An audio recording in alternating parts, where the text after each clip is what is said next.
materi quality asuransi dan quality control. Apa sih peran quality control dan quality asuransi? Quality control itu ada 30%, yaitu incoming inspection, in-process inspection, final inspection, laporan inspeksi, dan label inspeksi. Sedangkan quality asuransi itu ada 50%, yaitu quality plan, calibration schedule, complaint handling, standar operasional prosedur, perbaikan dan pencegahan, dan statistical process. Berikutnya ada QMS atau Quality Management System, itu ada 90%, yaitu penentuan persyaratan produk, internal audit, tinjauan manajemen, survei kepuasan pelanggan, internal audit, improvement. Dan berikutnya ada TQM, Total Quality Management, itu ada 100%, di mana customer fokus dan persyaratan 8 persyaratan lain.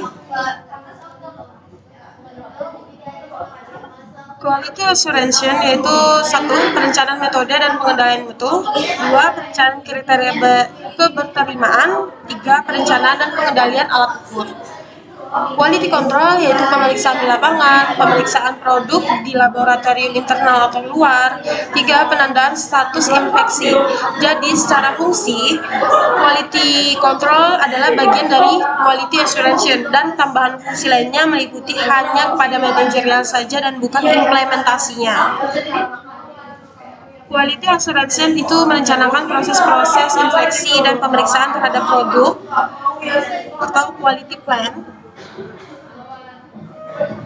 memeriksa trend defect dan mengidentifikasi kebutuhan sampling, memeriksa kesesuaian produk dengan spesifikasi kebutuhan pelanggan, melakukan perbaikan proses atau mutu barang. Quality control yaitu memeriksa kualitas barang secara sampling, menentukan status suatu barang diterima, di rework atau ditolak, memeriksa hasil perbaikan barang yang rework, memberikan status hasil pemeriksaan barang OK, not OK atau rework, memberi label yang sesuai, melaporkan adanya ketidaksesuaian dana Form NC. Kita masuk di quality planning. Quality planning itu perencanaan mutu atau bisa bermacam bentuk dan kompleksitas tergantung kepada kebutuhan dan jenis produk. Pada dasarnya, perencanaan mutu atau quality planning itu menjelaskan bagaimana material diperiksa, bagaimana proses produksi diperiksa, dan titik kritikal apa saja. Lalu SDM yang memeriksa dan alat periksa.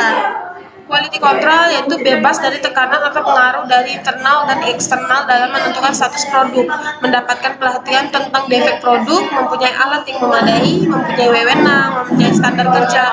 Jadi, fungsi quality control seharusnya tidak di bawah manajer produksi, sehingga bebas dari kepentingan produksi yang mengutamakan output. Quality control, dalam tugasnya quality control bisa saja tidak melakukan pemeriksaan bahan atau barang, tetapi meminta bukti bahwa bahan atau barang tersebut itu sudah sesuai dengan sertifikatnya. Sertifikat itu ada 3, yaitu pertama, Certificate of Analysis atau biasa disingkat dengan COA, adalah suatu bukti pemeriksaan suatu bahan dari laboratorium pabrik, penjual, atau laboratorium milik umum. Kedua, ada Certificate of Conformation, yaitu atau bisa disingkat dengan COC, adalah suatu bukti pemeriksaan suatu alat dari quality control pabrik. Terakhir ada Certificate of Calibration atau biasa disingkat dengan COC juga, adalah suatu bukti kalibrasi alat ukur dari laboratorium pabrik, penjual, atau laboratorium milik umum. Statistical Process Control. Teknik dasar quality control adalah inspeksi, yaitu proses pemeriksaan hasil produksi apakah sudah sesuai dengan standar dan ekspektasi konsumen. Singkat saja, inspeksi hanya kegiatan pemisahan produk dari cacat produk. Inspeksi tidak memberikan nilai tambahan apapun pada produk. Detail teknisi bagaimana memeriksa dan menentukan OK atau rejectnya suatu barang dijelaskan dalam suatu metode yang namanya Statistical Process Control. Berikut adalah standar-standar tentang SPC atau Statistical Process Control, yaitu ada MIL STD 414, ada ANSI atau ASQ Z1.9, ada ASTM 276210, ada ISO 39511. Statistical process control bisa diterapkan di proses incoming, in process, dan final inspection. Statistical process control yaitu penerimaan sampling adalah praktik di mana sampel diuji dari suatu populasi atau lot, dan keputusan untuk menerima atau menolak seluruh populasi lot didasarkan pada hasil pengujian sampel. Sampling penerimaan berasal dari tahun 1930-an di Bell Labs melalui karya Harold Dodge dan kemudian dipopulerkan selama Perang Dunia Kedua oleh militer AS untuk produksi amunisi atau peluru. Selama perang, banyak peluru diproduksi dan tidak ada cara ekonomis untuk menguji semuanya. Selain itu, beberapa pengujian bersifat merusak, membuat amunisi tidak dapat digunakan sehingga inspeksi 100% tidak mungkin dilakukan. Penerimaan sampling menjadi kompromi antara tidak ada inspeksi dan inspeksi 100%, dan memungkinkan produsen untuk menyimpulkan kualitas dari keseluruhan lot sementara hanya menguji sebagian kecil dari keseluruhan lot.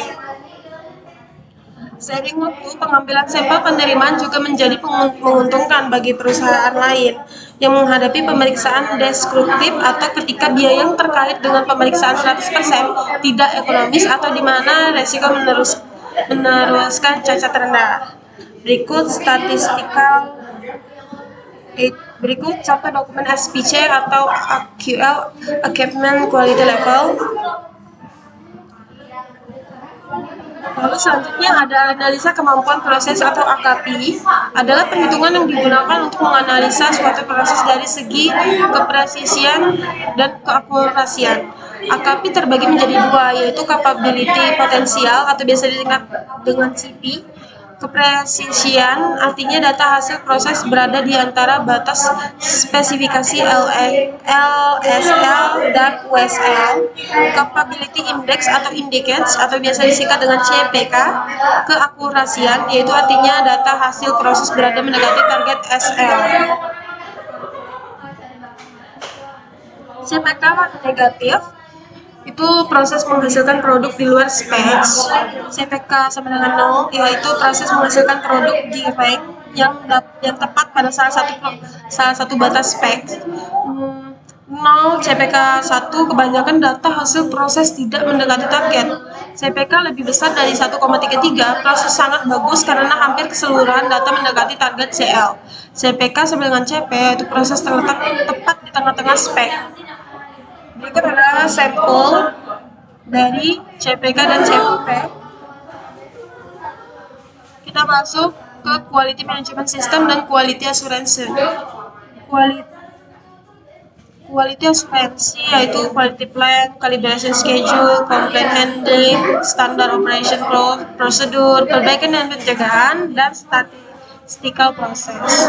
Sedangkan Quality Management System yaitu penentuan persyaratan produk dan customer focus, ada internal audit, ada tinjauan manajemen, ada survei kepuasan pelanggan, sasaran mutu, dan improvement.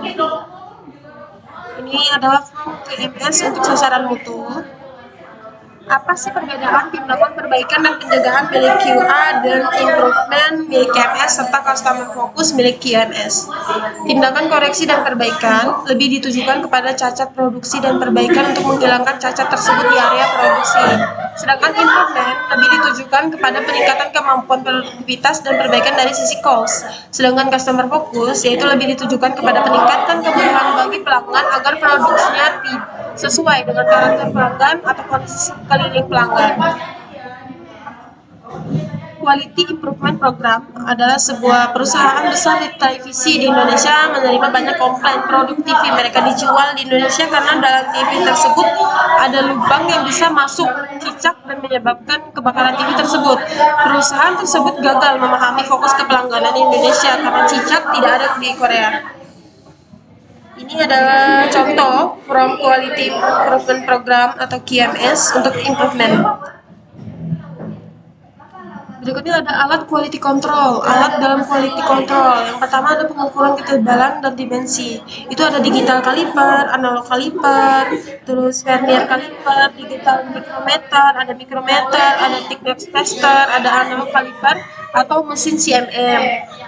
Terus ada technical tester, ada digital cleaner, roller applicator, ada picker headless units, terus ada termometer gauge, ada float caliper, ada inverter termogun, ada termopol, terus ada analytical balance sama yang bawah ada presisi.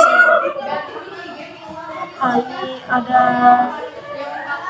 quality control, terus ada pH paper, ada viscous meter, kencang bahan, terus ada komposisi bahan logam, ada conductivity meter, ada flow meter, ada meter flow meter. Dalam quality Terus alat dalam quality control itu ada dua. Caranya ada kalibrasi legal. Kalibrasi legal itu ditujukan untuk alat ukur dan produk ini diperjualbelikan secara bebas tanpa kontrak jual beli. Itu bertujuan untuk melindungi pengguna dari penipuan. Kalibrasi legal ini dilakukan oleh metrologi dan 1 tahun sekali bisa disebut TERA. Kalibrasi teknis, yaitu kalibrasi teknis ditujukan untuk alat ukur agar proses produksi berjalan secara terkendali. Boleh dilakukan oleh internal atau bila tidak mempunyai alat maka boleh oleh eksternal atau laboratorium kalibrasi umum. Rentang kalibrasi ditentukan oleh pengguna.